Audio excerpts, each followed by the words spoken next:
Drinking buddies, we want to do the ultimate rye flight. Let's go. I'm your drinking buddy. All right, drinking buddies. So I am sorry if you're not a rye drinker. I feel like a lot of my content lately has been about rye. Why? I'm in a really big rye kick. I'm loving rye right now. And I think that this is the best bottle of rye on earth. It might just be the best bottle of whiskey on earth, per my opinion.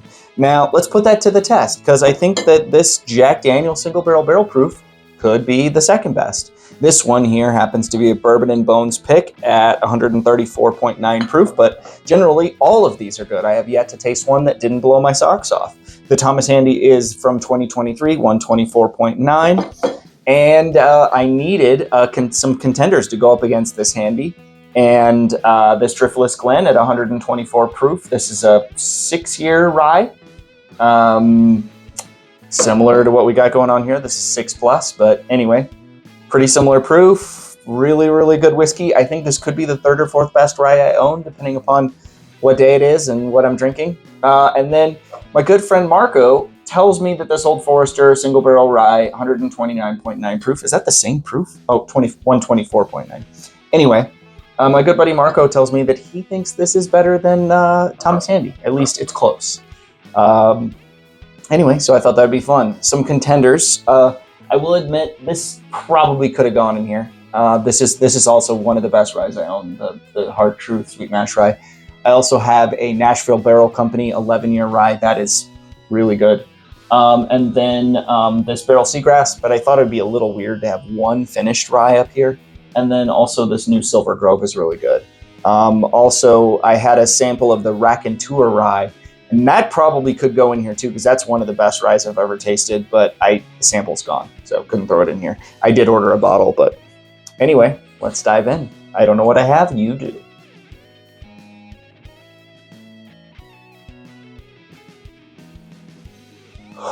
This is so caramely. Caramel with a little, wow. This is an odd note, guys. I'm sorry. We're at odd note territory. So you're just gonna have to believe me. Like a caramel macchiato. Or we got coffee with caramel and whipped cream on top. I know, I've lost it. I've lost it, guys. That's what it's smelling like to me right now.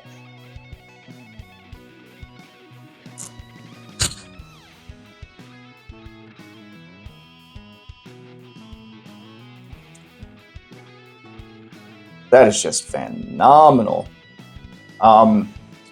Really sweet sherry, a little medicinal, but not overwhelmingly so. Oaky, cinnamon, brown sugar, caramel comes through. Like literally, that's about as good as a whiskey gets. That's really freaking good.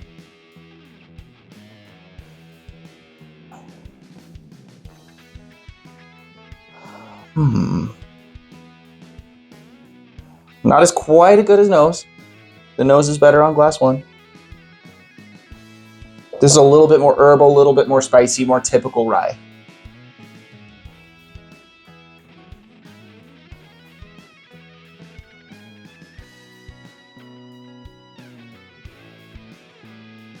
This is gonna be hard, guys. This is gonna be hard. When I take literally like the 3 best ryes I own and put it up against something that somebody says is good or better than all of these, we're in really difficult territory. That is solid.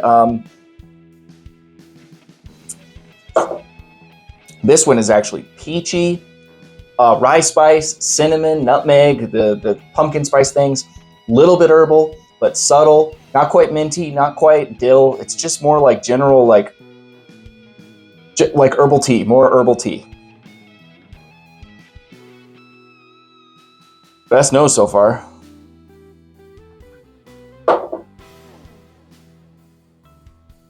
Between glass 1 and 3, but glass 3, this nose is quite exceptional.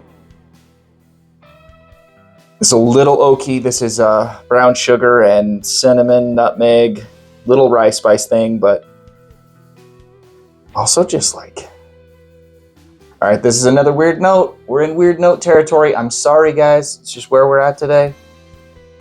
Vanilla hand soap. But I don't mean that in a bad way. I mean in like a really good way. Like, have you ever smelled a soap and you're like, man, that smells so good I could eat it? That's this. I didn't eat the soap. Don't look at me like that. I didn't eat the soap.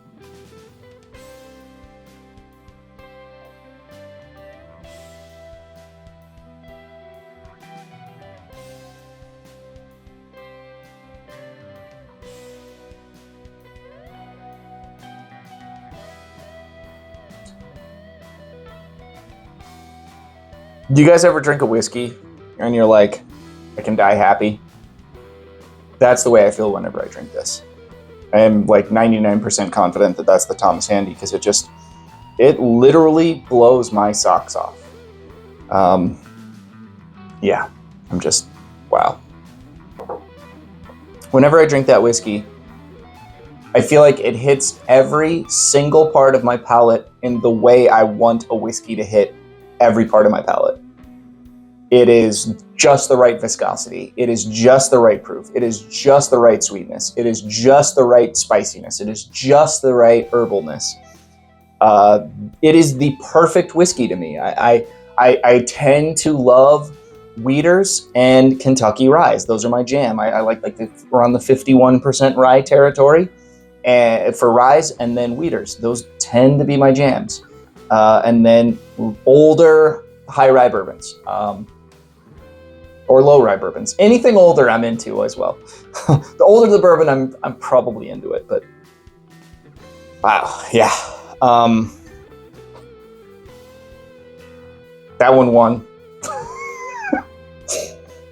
Oh, what do we got here? This is like caramel peanut butter, but with herbs.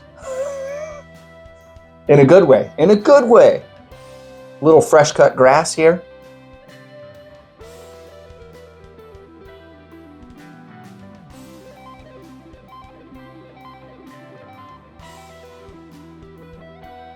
Now that's good. That's good. That is a little nutty. That's a little nutty. That is rye spice, cinnamon. I'm saying that a lot, but we're talking ryes here. It's like on bourbons. Some people will be like, you say bourbon vanilla too much. Well, it's like the most common flavor on bourbon.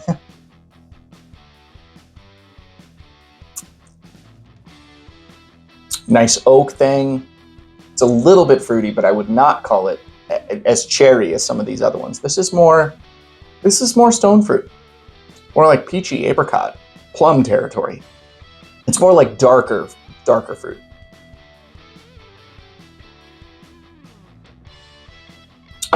Well, DBs, I'm going to go through these again, and when I come back, I will tell you what my favorite is. Well, drinking buddies, I gotta say, my deliberation was a little bit shorter than normal because I feel like there are two whiskeys here that are dramatically standing out again, above the crowd.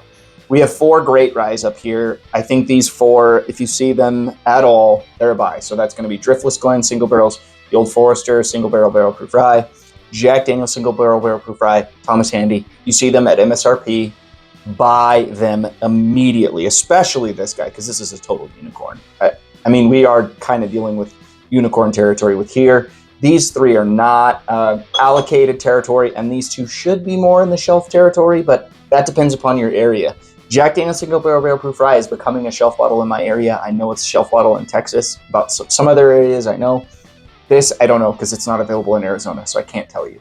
I got this. This is the only media bottle from up here. This did come from the distillery, but I loved it so much. I paid money to go to their distillery. I physically paid my own money to buy bottles from them because I love their whiskey so much. So I bought a t-shirt. I'm a Driftless Glen fan. It doesn't matter that they've sent me bottles. Anyway, long story short,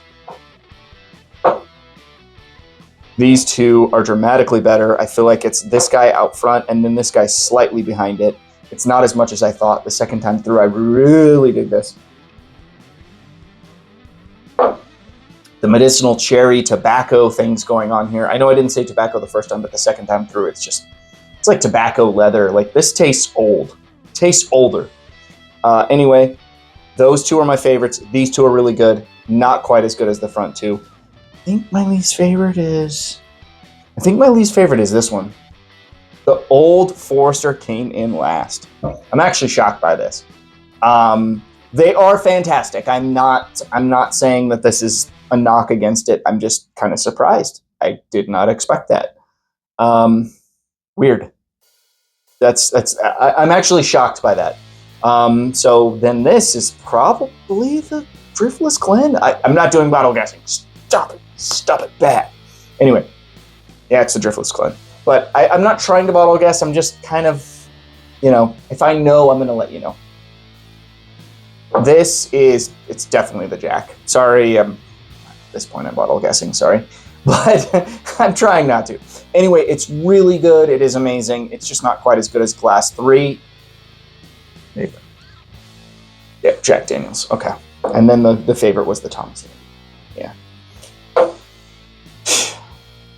Okay. Thomas Handy. Let's unpack this. I get it. It's a unicorn. But it is also the most attainable of all of the BTAC bottles. What does that mean? This could be had for about 500 secondary.